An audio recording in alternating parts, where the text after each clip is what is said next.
porque depois vamos ler a palavra, eu quero dizer da minha profunda gratidão a Deus por estar aqui. Obrigado.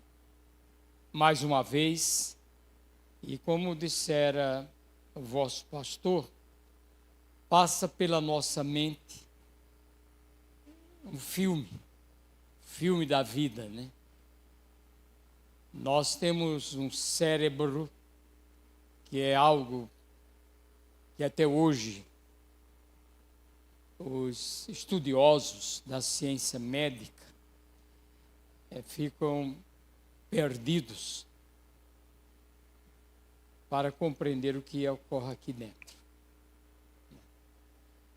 O Augusto Cury, que além de ser um psiquiatra, e talvez hoje o psiquiatra mais requisitado no mundo e o que mais tem publicado livros e aproximadamente mais de 40 idiomas diferentes. E eu o tenho acompanhado e lido muito a respeito. E ele se aprofundou sobre a questão dos nossos pensamentos, de como funciona. Ele descobriu, pelas suas pesquisas, muitas coisas, mas é lógico que muito ainda está para ser descoberto. Quando Albert Einstein faleceu,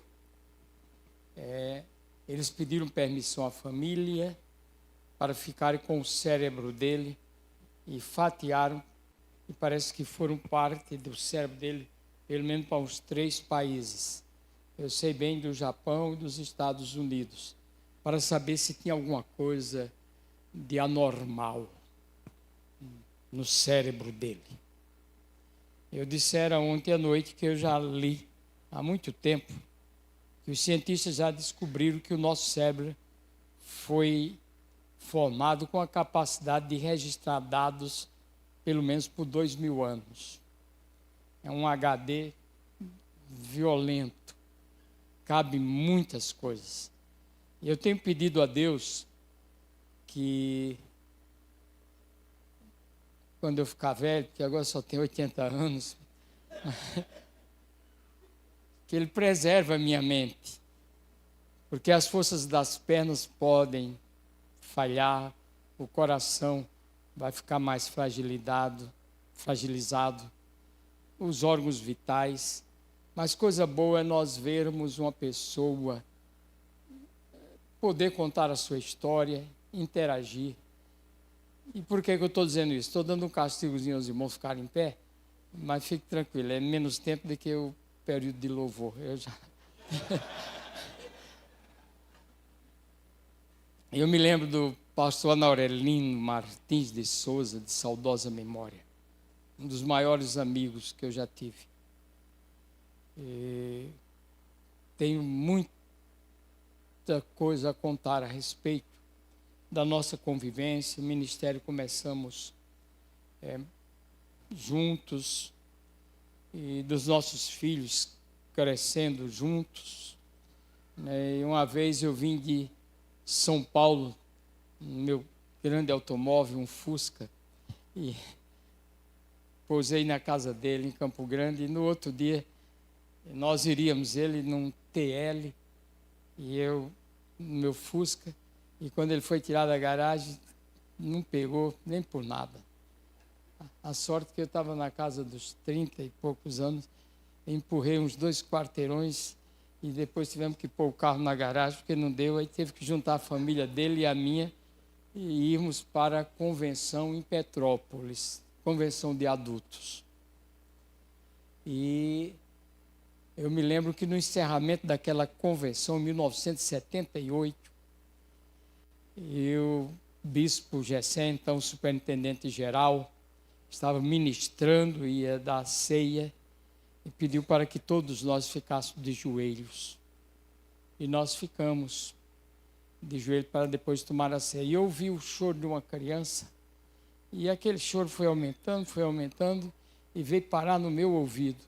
Era o meu filho, em prantos, em lágrimas, para me relatar um grande problema. Papai, os filhos do pastor Aurelino tomaram todas as minhas tampinhas de garrafa. Que problemão. Eu dei um beijo nele e disse, pode descer, porque lá são 2 pavimentos, depois o papai vai resolver isso. Chegou lá, eles já tinham se acertado. Um deles é o Flávio, que hoje é juiz lá no Rio Grande do Sul, né? Como é que as coisas mudam. Então eu poderia contar muito a respeito dele, pastor Sandoval, e agora estou aqui. E louvo a Deus pela vida do pastor que vem realizando um bom ministério aqui. E reitero o que já disse lá em Boiúna, pela gratidão ao pastor João Carlos ter me convidado. E eu estou sendo muito edificado nesse convívio com os irmãos. Desculpa eu deixá-los de pé, mas vamos ler as Sagradas Escrituras. O Evangelho de João, capítulo 1, versículos de 35 até o 47.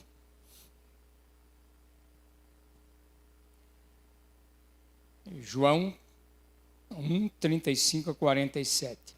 No dia seguinte, João estava outra vez ali, e 2 dos seus discípulos, e vendo passar a Jesus, disse, eis o Cordeiro de Deus. E os 2 discípulos ouviram-no dizer isto e seguiram a Jesus. E Jesus, voltando-se, vendo que eles o seguiam, disse-lhes, que buscais? E eles disseram, Rabi, que traduzido quer dizer mestre, onde moras? Ele lhes disse, vinde e vede. Foram e viram onde morava, e ficaram com ele aquele dia, e era já quase a hora 10ª. Era André, irmão de Simão Pedro, um dos 2 que ouviram aquilo de João e o haviam seguido. Este achou primeiro seu irmão Simão e disse-lhe, achamos o Messias, que traduzido é o Cristo. E levou-o a Jesus. E olhando Jesus para ele, disse, tu és Simão, filho de Jonas, tu serás chamado Cefas, que quer dizer Pedro.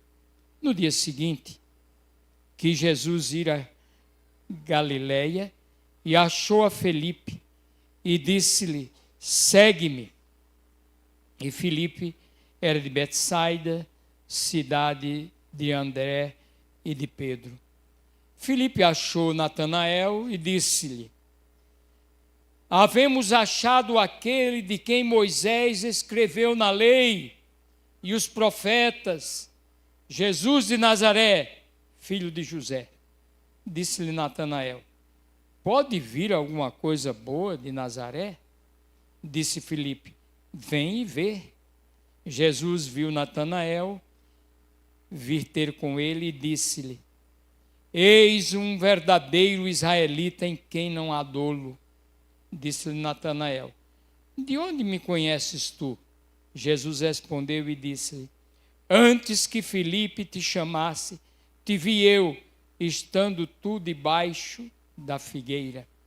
Natanael respondeu e disse-lhe, Rabi, tu és o Filho de Deus, tu és o Rei de Israel. Jesus respondeu e disse-lhe, porque te disse, vi-te debaixo da figueira, crês? Coisas maiores do que estas verás.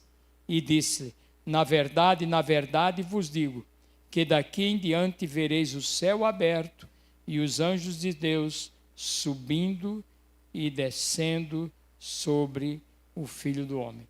Eu li até os 51. Podeis sentar.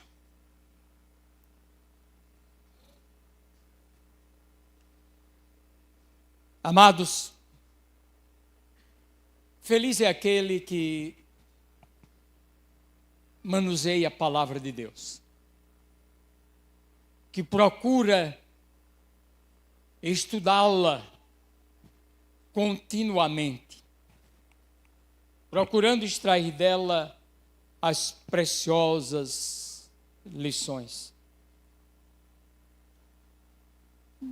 Dom Pedro II, e eu morei em Petrópolis já 2 vezes, uma como pastor, outra como bispo, e ali um dos pontos turísticos é o Museu Imperial. E segundo eu me inteirei, o Dom Pedro I era meio atrapalhado, tinha uma série de coisas, mulherengo, mas o filho não, ele tinha uma conduta diferente e era culto. Certa feita eu estava participando de um trabalho da 3ª região, lá na Universidade de Guarulhos, em São Paulo, e eu sou observador e passei assim, vi uma placa, fui ler, estava assim: se eu não fosse imperador, eu seria professor. Dom Pedro II. E Dom Pedro, ele disse: eu amo a Bíblia, e quanto mais eu a leio, mais eu a amo. Dom Pedro. E é impressionante que Robert Calley, um missionário inglês, que trabalhou na Ilha da Madeira e foi expulso de lá. Expulso não, ele teve que fugir, vestido de mulher, porque queriam matá-lo. E ele veio parar no Brasil e ficou em Petrópolis. E ele era médico e passou a ser médico da família real. E certamente ele aprendeu também com aquele missionário, porque lá foi onde nasceu a primeira escola bíblica dominical do Brasil. E sempre que eu passava no lugar, eu já fui presidente do Conselho de Pastores, o COMEMP, de Petrópolis, no meu tempo. Foi inaugurado ali um monumento dizendo: aqui começou a primeira escola bíblica dominical. Uma bela propriedade. E ali funcionava um colégio que depois fechou, e eu passava em frente: ó Deus, nós poderíamos readquirir isso. E o pastor Aguinaldo foi para lá e alugou. Aliás, antes dele foi o pastor Luiz Carlos Leite que alugou, mas o pastor Aguinaldo deu continuidade e hoje funciona uma escola nossa, lá onde aconteceu a primeira escola bíblica dominical. Então veja esse homem, ele dizendo sobre a importância da Bíblia, não é? Mas mais do que ele, Jonathan Edwards, que eu tive o privilégio de estar em frente à igreja onde ele pregou aquele célebre sermão, Pecadores nas mãos de um Deus irado, isso lá em Massachusetts, nos Estados Unidos. E ele disse: tire-me as minhas pernas, mas não me tirem a Bíblia. Eu posso entrar no céu sem as minhas pernas, mas não sem a palavra de Deus. E hoje nós estamos precisando, meus irmãos, restaurarmos isso. Procurarmos ler a palavra. E a cada dia eu fico também impressionado com a palavra de Deus. Não obstante já mais de 60 anos de evangelho e tantos anos de ministério, mas a cada dia eu me apaixono pela palavra de Deus. E aqui não vai dar para nós planarmos tanto, mas eu gostaria que os irmãos depois meditassem em casa sobre essa passagem que nós lemos. E aqui, vemos 2 vezes o João evangelista falar do outro João, que foi o precursor do Messias, primo de Jesus. E eu costumo dizer que foi o primeiro crente a ser batizado com o Espírito Santo, ainda no ventre da mãe. E ele era canelinha de fogo, porque Isabel percebeu que ele deu uns pulinhos lá. Está escrito, irmão, não é heresia episcopal, não. Então, quando Maria visitou Isabel, e ela estava grávida de Jesus. Então, diz aqui, no dia seguinte, João viu a Jesus que vinha para ele e disse: eis o Cordeiro de Deus que tira o pecado do mundo. Nós vemos, meus irmãos, o mundo numa situação terrível, um verdadeiro caos. Eu louvo a Deus pela disposição de vocês de viverem num lugar onde a violência tem se proliferado e os irmãos manterem a sua fé, buscarem a casa de Deus, correrem riscos. Parabéns por essa atitude. E vemos os políticos procurando apresentar soluções, e aí vem mais um ano de eleições. Vamos ouvir aquelas mesmas coisas de sempre. Mesmas coisas de sempre. Eles são terríveis. Uma vez um político morou numa cidade tipo Belo Horizonte, que tem muito. A topografia lá é um negócio sério. E ele se empolgou, era candidato a prefeito, e ele disse: se eu eleito for, eu vou tirar todas as subidas, vou deixar só as descidas. Está entendendo, meus irmãos? Eles prometem muito. Teve um aí, talvez vocês ouviram, né, que todos iam voltar a comer picanha. Eu não vou dizer o nome dele para não ficar... Não é assim, meus irmãos? E por aí vai. Vai dizendo. Mas, meus irmãos, nenhum governante pode pôr esse mundo em ordem.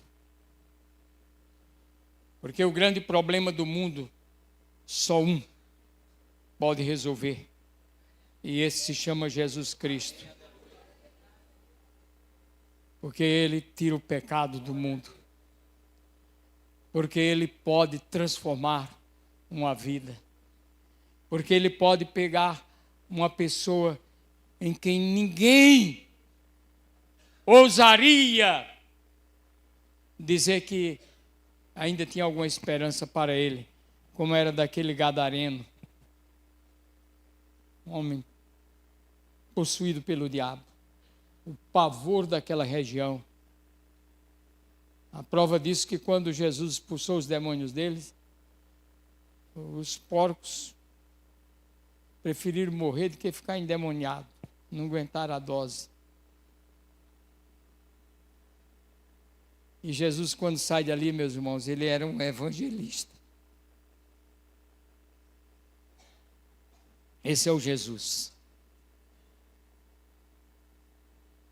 E novamente, mais adiante, nesse mesmo capítulo, no versículo 35, acabei de ler o 29, o 35, outra vez, no dia seguinte, João estava outra vez ali, e dois dos seus discípulos, e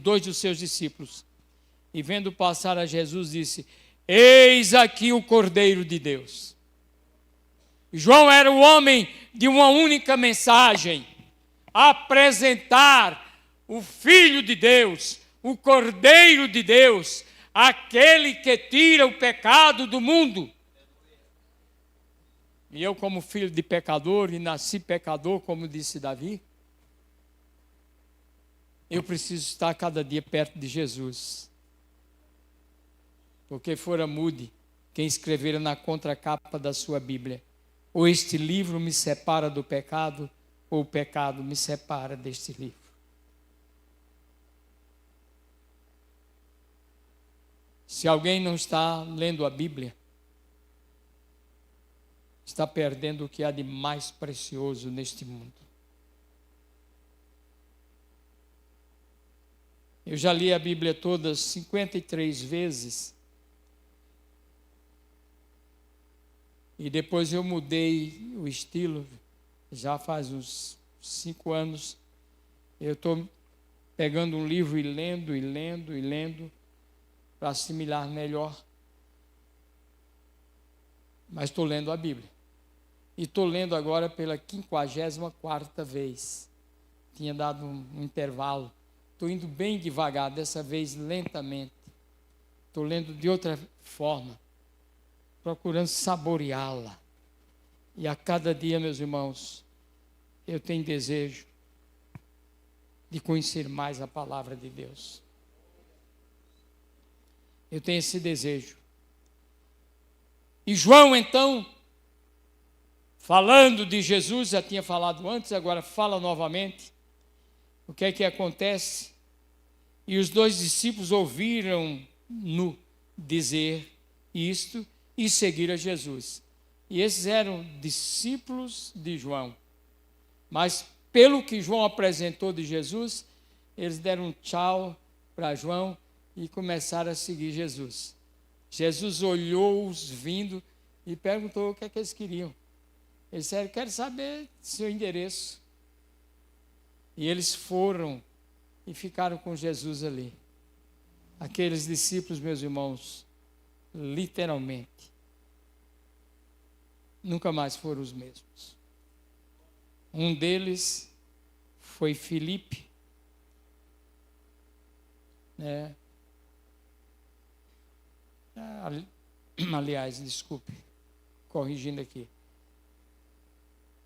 Filipe é um pouco mais adiante. Aqui foi André, que chegou e logo que encontrou o seu irmão, Simão Pedro, apresentou a Jesus e Pedro se tornou um discípulo de Cristo, que todos nós conhecemos a sua história.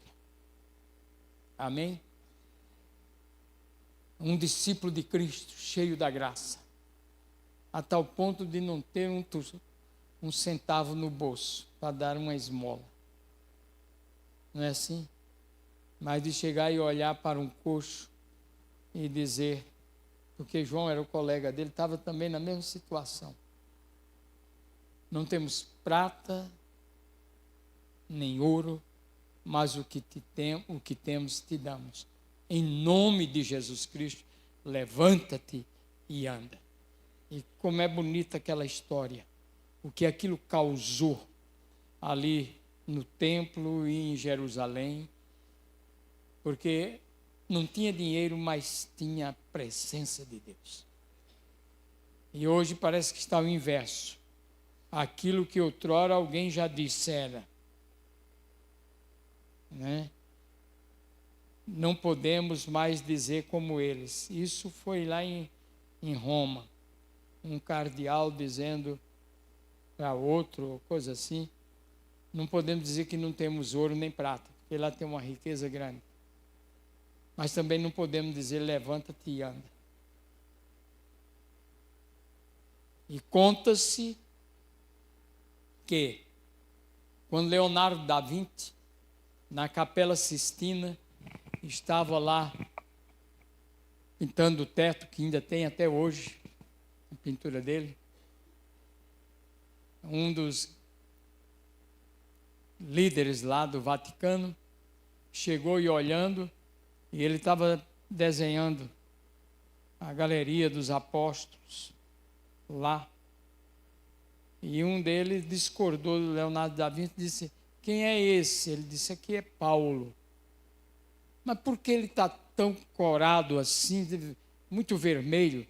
Ele disse: ele está vermelho de vergonha de ver nas mãos de quem a igreja está.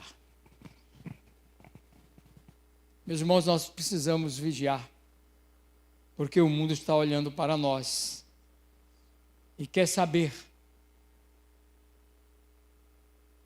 se de fato nós somos seguidores de Cristo ou não. André seguiu a Jesus, foi e falou para o seu irmão, dizendo que tinha encontrado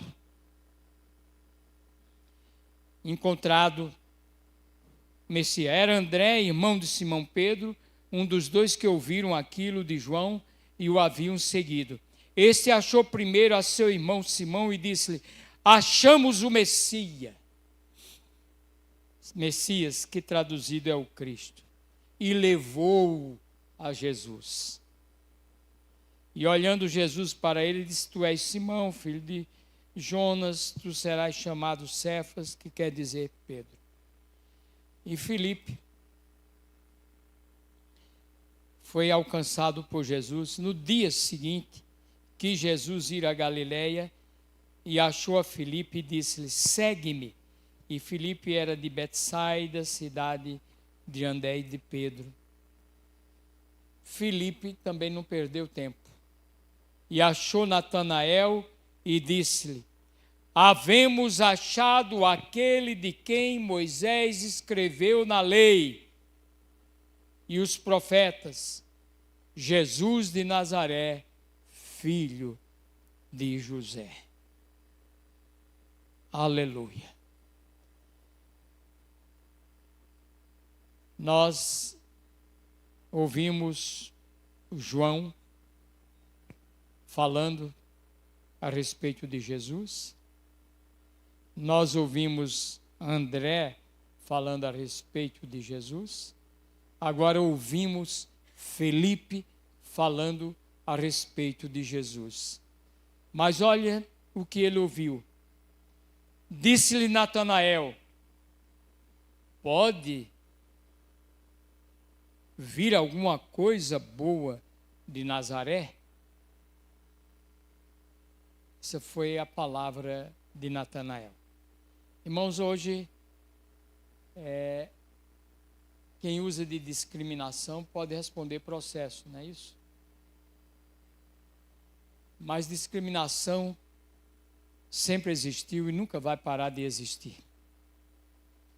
Temos visto vários casos de atletas que estão no campo e só porque da raça negra, né, de origem africana, eles são desprezados, maltratados, discriminados, coisa desse jeito. Mas não é somente por causa da cor da pele, irmãos. A discriminação, às vezes, sutis. E às vezes passa despercebido até de nós. Alguém às vezes discrimina porque o outro tem um poder aquisitivo menor do que o dele. E o olha assim com ar de desprezo.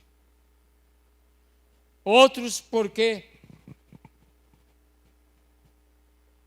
tem um nível cultural maior, tem diplomas e se ufana. Os irmãos alguns talvez já ouviram falar isso. Eu era seminarista quando eu vi meu professor, um professor muito experiente, ele contando, naquela época eu era solteiro ainda, de que havia dois amigos, um era advogado, outro era, parece que, um contador, e eles tinham um escritório um perto do outro, e de vez em quando um ia visitar o outro, chamar para tomar um café, eram amicíssimos. E um dia um chegou lá e viu que ele estava conversando, ele não quis interromper, ficou do lado de fora aguardando e aquela conversa não terminava. Aí ele, pela liberdade que tinha, ele abriu e entrou e o colega dele estava sozinho, conversando consigo mesmo. Disse: ei, rapaz, você está ficando louco? Conversando sozinho? Ele disse: não, eu converso sozinho por duas razões. Primeiro, que eu gosto de ouvir um homem culto falar. E a outra é porque eu gosto de falar para um homem culto ouvir. Então, meus queridos, nós podemos ter vários tipos de discriminação. E às vezes até dentro da igreja isso pode acontecer. E há disputa às vezes até de cargos, de projeção, de dificuldades. E às vezes na assembleia da igreja, um é eleito, outro não é. Cria algumas rusgas. E quem perdeu às vezes, ao invés de ajudar, de estar ao lado daquele que foi eleito, às vezes oferece resistência. Há discriminação. E Jesus também passou por isso. E experimentou isso. Porque Ele fez o nosso caminho. Tudo que nós passamos por aqui, Ele passou primeiro. Eu disse ontem e vou repetir, eu ganhei 21 livros agora quando eu fiz 80 anos em dezembro. E estou já lendo o 8º livro este ano. E ganhei um, mas que pérola. O título do livro é Manso e Humilde, falando sobre Jesus, mas descortina coisas lindíssimas a respeito de Jesus. Eu estou sendo muito edificado. Que bom que Jesus passou isso primeiro do que eu, para Ele poder me ensinar, que eu posso estar preparado. Eu não tenho menor ressentimento se alguém me chamar de idoso, de velho. Não tenho, meus irmãos, porque eu já me preparei antes, já há bastante tempo. Quando eu tinha 40 anos, eu comecei a ouvir palestras sobre a terceira idade. E comecei a me preparar para chegar lá bem. Né? E eu vinha dizendo isso para mim, porque na minha terra disse que corrida de velho não levanta poeira. Então eu já vinha sabendo que isso uma hora iria acontecer comigo, irmãos. Amém? Então Jesus aqui, fora dito a respeito dele, Natanael, quando Filipe chegou com aquela boa notícia, Filipe achou Natanael e disse-lhe: havemos achado aquele de quem Moisés escreveu na lei e os profetas, Jesus de Nazaré. E ele ouve: porventura vem alguma coisa boa de Nazaré? Felipe era um crente novo, não tinha muito argumento. Disse: vem e vê. Eu passei por isso também, quando eu me converti. Eu saía pregando para muita gente. E um dia um vizinho, na mesma rua que nós moramos, eu fui pregar para ele e ele tinha tendência espírita e me fez perguntas que eu não tinha condições de responder, estava recém-convertido. Eu disse: olha, eu não sei responder não, mas se você for à minha igreja, meu pastor sabe, vamos lá. Amém, irmãos? E foi isso que Filipe fez.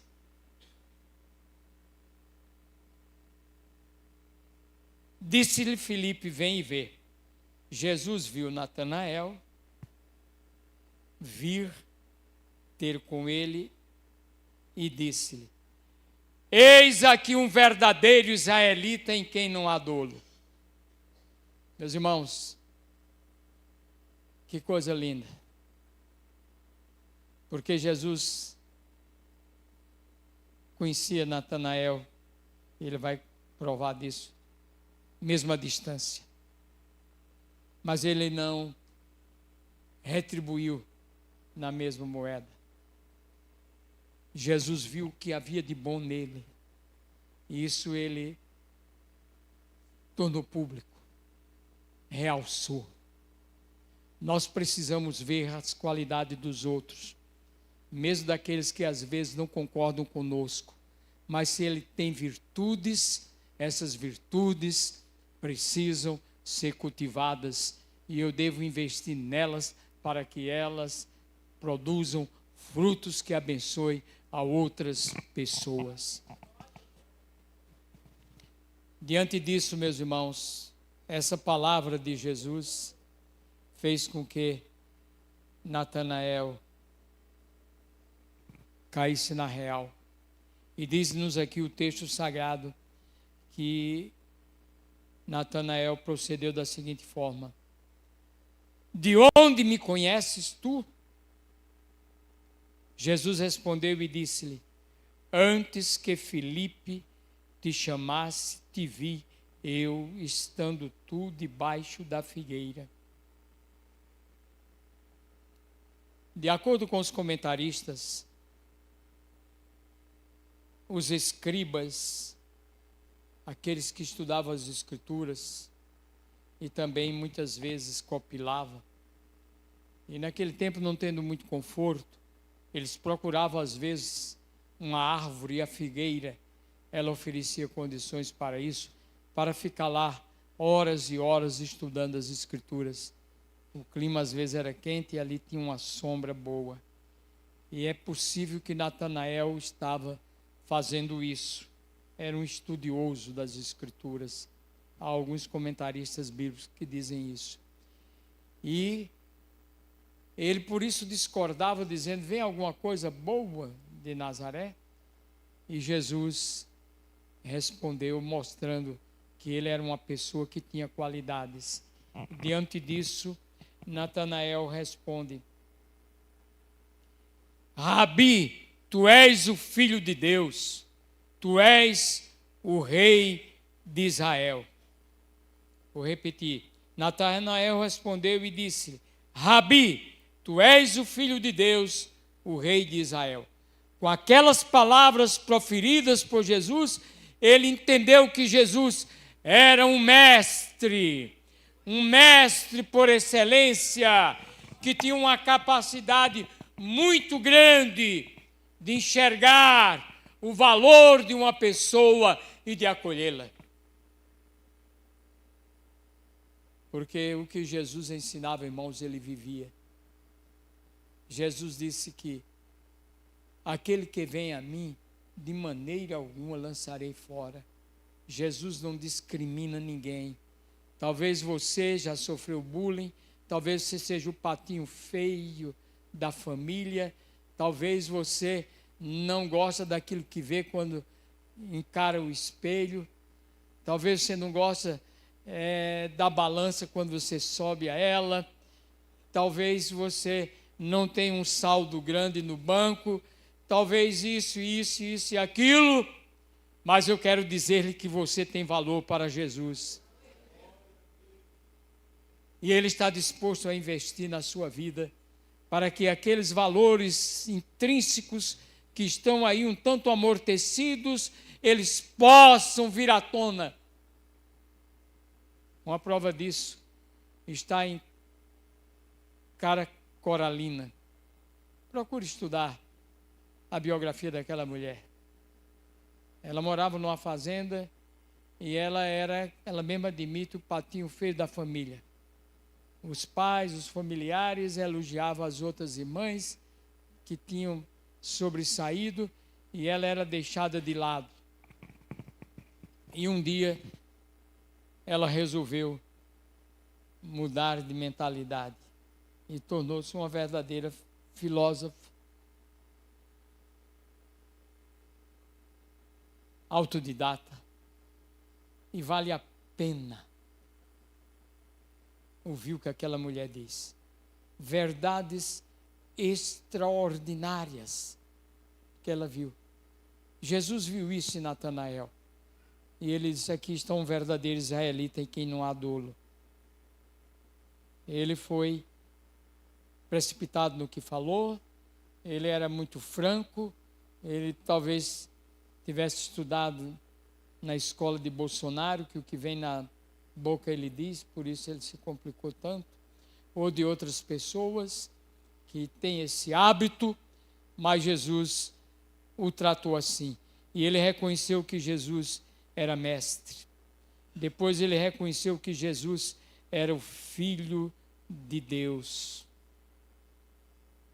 Olha que Pedro levou muito tempo para vir descobrir que Jesus era o Filho de Deus. E descobrir que Jesus é o Filho de Deus, meus irmãos, é a maior riqueza para todos nós. É saber que Deus está em pessoa entre nós e que Ele veio para nos tirar do cativeiro, nos transportar do reino das trevas para o reino do Filho do seu amor, para nos fazer entrar na família de Deus, para sermos co-herdeiros com Ele das riquezas celestiais. Quem olha para Jesus e o vê como Filho de Deus, ele não teme mais nem a morte. E aqui nós vemos que ele descobriu isso. E depois ele disse: Tu és o Rei de Israel. Grandes verdades aqui Natanael estava dizendo a respeito de Jesus. Jesus respondeu e disse-lhe: Porque te disse, vi-te debaixo da figueira, crês? Coisas maiores do que estas verás. E disse-lhe: na verdade vos digo, que daqui em diante vereis o céu aberto e os anjos de Deus subindo e descendo sobre o Filho do Homem. Aleluia. E há aqui um paralelo com o que Jacó viu naquela situação muito desfavorável, quando ele tinha enganado o seu irmão 2 vezes, Esaú. A primeiro tomando o direito de primogenitura, depois, instigado pela sua mãe, ele disfarçou-se do seu irmão, a quem o pai havia pedido uma comida de uma caça, porque Esaú era caçador, e roubou também a bênção do seu irmão. E o irmão prometeu matá-lo, e ele teve que fugir de casa. Estava numa situação terrível, e pelo jeito dormiu no relento, fez de uma pedra um travesseiro, porque quem tem a cabeça dura tem que ter travesseiro de pedra, né? Ele estava naquela situação, mas Deus em sua bondade se manifesta a ele, deu-lhe uma visão, ele sonhou, e ele viu uma grande escada que ia da terra até os céus, e os anjos subiam e desciam por ela, mostrando uma conexão entre a terra e o céu, que quando nós nos acertamos com Deus, meus irmãos, o céu não fica uma coisa distante. O céu pode estar presente na vida de um moribundo, porque ele sente a presença de Deus. E então o mundo perde todo o encanto, visto que agora ele está mais ligado aos céus do que à terra. Eu me lembro, depois de muitos anos, eu estava no começo do meu pastoreio lá no Paraná, e tinha um americano que morava numa cidade lá do Paraná, e era, parece que, diretor do seminário Betânia. E acontece que eu o levei algumas vezes para pregar na nossa igreja. E um dia eu estava na Cepal, em Águas de Lindóia, e lá muita gente. Coincidiu que nós nos sentamos à mesma mesa e começamos a falar, a conversar. E ele disse que tivera uma enfermidade gravíssima, para as quais os médicos não davam a mínima esperança. E ele contou para mim que quando nós chegamos ali, à beira da morte, nós fazemos uma reavaliação dos valores da vida. ele contando isso. Porque, de fato, o que nós mesmos precisamos, irmãos, é estar perto de Deus. E aquilo que muitas vezes serve de obstáculo para nós, nós vamos jogando fora e não nos deixamos prender por nada disso. Eu, quando comprei a primeira sala que serviu de escritório ou da sede administrativa da igreja metodista wesleyana, porque o bispo Gessé não tinha, funcionava na casa do pastor José Moreira, que ele alugou um cantinho lá, nos fundos da casa, os dois moravam na mesma construção. E eu, como secretário-geral de Finanças, Deus abençoou, deu recursos. Nós compramos uma sala num prédio que era alguns andares comercial e para cima residencial. E um dia eu encontrei um advogado que eu conhecia, morava lá naquele prédio do escritório, e ele estava de muleta, e eu digo, o que aconteceu? Ele disse, se eu for falar, o senhor não vai acreditar. Na minha casa, eu pisei num palito de dente, daqueles roliços, e eu desequilibrei, caí e quebrei a perna. Meus irmãos, eu vejo muitas vezes e cristãos dentro da igreja tropeçando em palitos, coisas de somenos valor, e cria problemas, e até a sua vida devocional é afetada, e impede as bênçãos de Deus.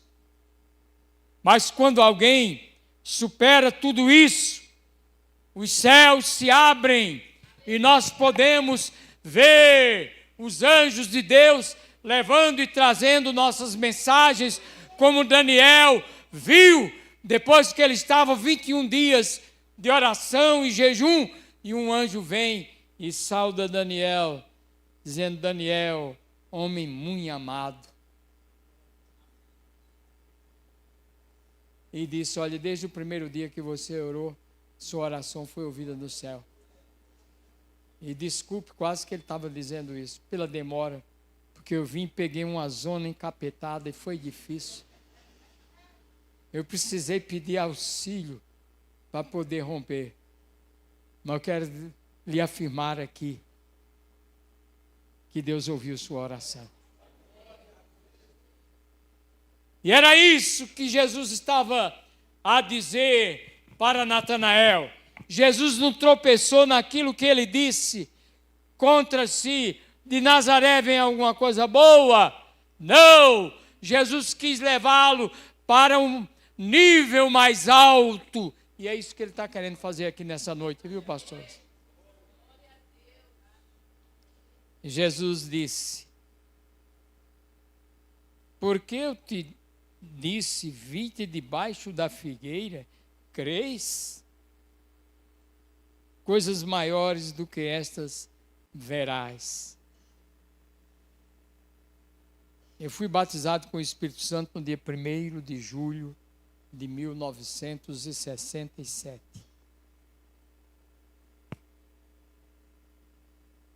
E o Senhor, na sua bondade, me encheu do seu Espírito naquele dia. Eu fiquei uns dias, irmãos, literalmente embriagado. Chegou uma ocasião que eu fui à mesa e tinha alguns irmãos ali e acho que me pediram para eu orar.